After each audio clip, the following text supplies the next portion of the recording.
جسم غريب في الفضاء هيضرب الارض ويمحى امريكا من الوجود. مذنب بيقترب من الارض هيقطع الاتصالات ومش خلينا نعرف نستخدم ولا موبايلات ولا انترنت ولا حتى نشوف التلفزيون. نيزك بيطير بسرعه خرافيه هيولع في الغلاف الجوي وهيولع فينا احنا كمان. كل الاخبار دي احنا بنشوفها وبنسمعها في وسائل الاعلام المختلفه لما بيبقى في حدث فلكي شهير بيتابعه كل الناس، لكن للاسف وسائل الاعلام بتغطي الاخبار دي بصوره تخض الناس شويه عشان خاطر طبعا تزود الريتش وتزود نسب المشاهده، وللاسف كل المعلومات اللي بتكتبها بتبقى غير صحيحه. وهنعرف النهارده ان شاء الله ان الحاجات دي ولا بتخض ولا بتاثر علينا في حاجه، وكيوت جدا وكمان شكلها بيبقى جميل جدا في السماء وممكن نقدر كمان ان احنا نصورها. انا وائل عمر مصور فلكي ومعاكم النهارده ان شاء الله في حلقه جديده من علومكي.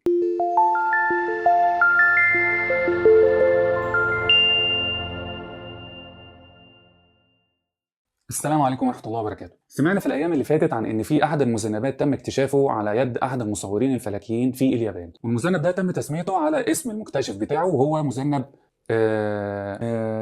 معلش الأسامي اليابانية بس صعبة شوية. المذنب اسمه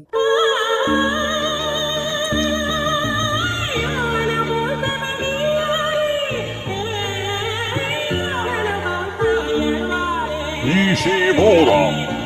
طب ايه هي المذنبات دي قبل بس ما نتكلم عن مذنب نيشيمورا ده؟ المذنبات دي بتبقى عباره عن كرة من الصخور والغبار والجليد. الكرة دي بتفضل متجمده طالما هي بعيده عن الشمس. والمذنبات دي ليها مدارات زيها زي الكواكب بالظبط، بس بيبقى شكل المدار بتاعها مختلف شويه. المذنبات زي ما قلنا بتتكون من كرة من الجليد والغبار والصخور. الكرة دي بتفضل متجمده طالما هي بعيده عن الشمس، لكن بمجرد ما تقترب في المدار بتاعها من الشمس الحراره بتاعت الشمس بتبدا تزود الحراره بتاعتها وبتبدا تخلي الجليد الموجود على الكرة دي يدوب. ومش كمان يدوب، لا يبدا يتبخر.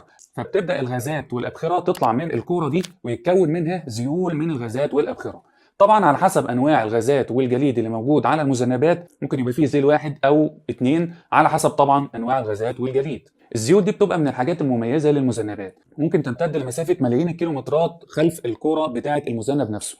عشان كده هي بتظهر في السماء بشكل جميل جدا ونقدر ان احنا نرصدها لو قربت من كوكب الارض بمسافه كافيه. طب ليه المذنبات دي مش بتضرب كوكب الارض وتعمل كوارث وتقطع الاتصالات وتولع فينا زي ما وسائل الاعلام بتقول؟ يعني هنضرب مثال على مذنب نيشيمورا اللي احنا بنتكلم عنه النهارده.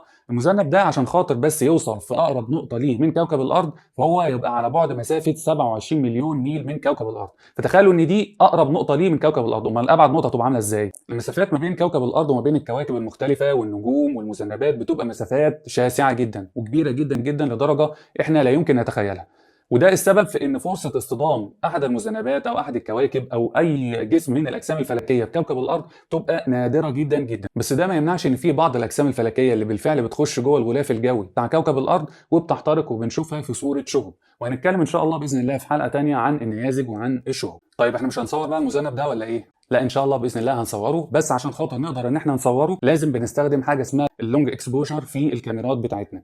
الهدف من الخاصيه دي ان هو بيدخل اكبر كميه ممكنه من الضوء على السنسور بتاع الكاميرا، لان للاسف احنا ما نقدرش ان احنا نشوف بعيننا المجرده الاجسام الفلكيه المختلفه والسدم، ولو حتى قدرنا ان احنا نشوفها مش هنشوفها بتفاصيل والالوان اللي نقدر نشوفها بيها من خلال الكاميرات. انا كنت عاوز اصور المذنب ده فعشان كده قلت لازم اروح مكان بعيد عن التلوث الضوئي الموجود في المدن عندنا، لان انتوا عارفين طبعا السماء عندنا في المدن ممكن تطلع في البلكونه وتبص للسماء هتلاقي كل اللي ظهر في السماء عندك نجمه واحده بالكتير. فانا كنت عايز مكان تبقى السماء فيه صافيه جدا وبعيد عن الاماكن اللي فيها ضوء وتلوث ضوئي عشان التفاصيل بتاعه السماء تبقى ظاهره معايا والنجوم تبقى طبعا واضحه والاجسام الفلكيه المختلفه ومنها مذنب نيشيمورا يبقى واضح شويه واقدر ان انا اصور. فقلت اروح على الصحراء بتاعه وادي الحيتان، الدنيا هناك طبعا جميله جدا والسماء صافيه والدنيا ربيع والجو بديع فالدنيا تبقى حلوه يعني. ففعلا خدت الكاميرا بتاعتي والترايبود واجهزه التصوير بتاعتي وقلت يلا بينا على الصحراء بتاعه وادي الحيتان.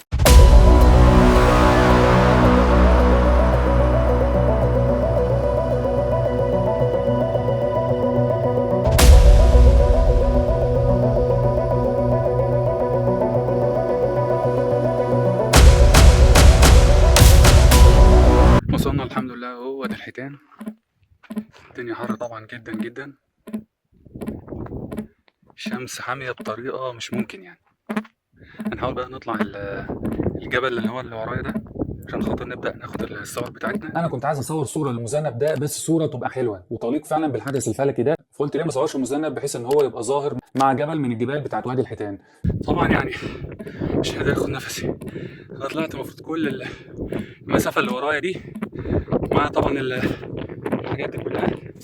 بحاول اهو نطلع تاني بس باخد نفسي بس، يعني بحاول اسرع شويه. المفروض عايز اطلع يعني قبل ما الشمس تغرب، عشان بس اوريكم الصوره اللي هي بتتاخد اثناء النهار واشعه الشمس طالعه بتبقى عامله ازاي. يعني ادعوا لي بقى اعرف اطلع. المشكله اللي قابلتني ان انا لما كنت فوق الجبل انا كنت لوحدي، وكمان المنظر الطبيعي اللي انا كنت عاوز اطلعه مع المذنب كان بعيد عن الكاميرا بحوالي 800 متر او كيلو تقريبا. فعشان كده انا كنت عاوز اطلع نفسي في الكادر ده، والكاميرا بعيده عني بحوالي 800 متر او كيلو. فانا اعمل ايه؟ فرحت مظبط التايمر بتاع الكاميرا وجريت لغايه المكان اللي انا اخترته عشان خاطر اصور منه المذنب. وبعد كده خدت الوضعيه بتاعتي في الصوره اللي انا كنت متخيلها وحاططها في دماغي، قلت يعني اطلع انا كمان مع المذنب يعني.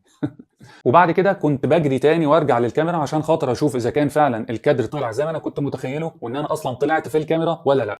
يعني كله طالع عنك. ايوه المهم انا ظاهر معاهم. ايوه طالع عنك. ايوه ظاهر. ثانيه واحده.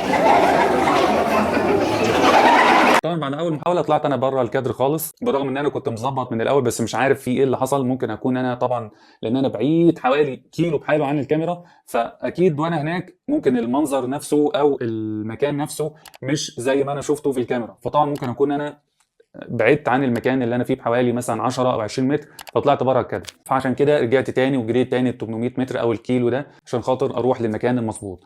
وفضلت اكرر الموضوع ده لغايه ما الحمد لله ظبطت. فطبعا انا كده خلاص ظبطت الكاميرا بتاعتي وظبطت المكان، فانا ركبت الجهاز بتاعي اللي هو السكاي ووتشر، ويبدا ان هو ياخد صور مختلفه للمذنب، وبعد كده بعمل لها عمليه معالجه عشان خاطر اقدر اطلع اكبر تفاصيل ممكنه من المذنب ده. طبعا العمليه دي كانت مرهقه جدا، مش عايز اقول لكم طلوع الجبل ان انا اجري كل شويه رايح جاي عشان خاطر اطلع نفسي في الكادر، يعني ان انا فضلت صاحي لغايه قبل الفجر بحوالي ساعه عشان خاطر انتظر المذنب. تحديد مكان المذنب نفسه، خاصه ان المذنبات رغم ان انا في سما صافيه ما بتبقاش واضحه جدا، عشان خاطر ان انت تقدر تحدد مكانها لازم بتاخد كذا صوره ورا بعض وتبدا تشوف اذا كان المذنب طالع فيهم ولا لا. طبعا عمليه معقده شويه بس حاولت ان انا ابسطها على قد ما اقدر. الحمد لله الصوره اتنشرت على صفحه سكاي اللي بيشرف عليها علماء من وكاله ناسا وجامعه ميشيغان، وكمان الصوره تم نشرها على صفحات كتير من صفحات السوشيال ميديا، ومنها صفحه ستار ووك الابلكيشن الشهير اللي بيستعمله هواة الفلك في رصد الاجسام الفلكيه المختلفه. اتمنى ان الصوره تكون عجبتكم، واتمنى ان الحلقه كمان تكون عجبتكم، وان شاء الله نشوفكم الحلقه الجايه واللي هنتكلم فيها عن الشوب والنيازك. والسلام عليكم ورحمه الله وبركاته.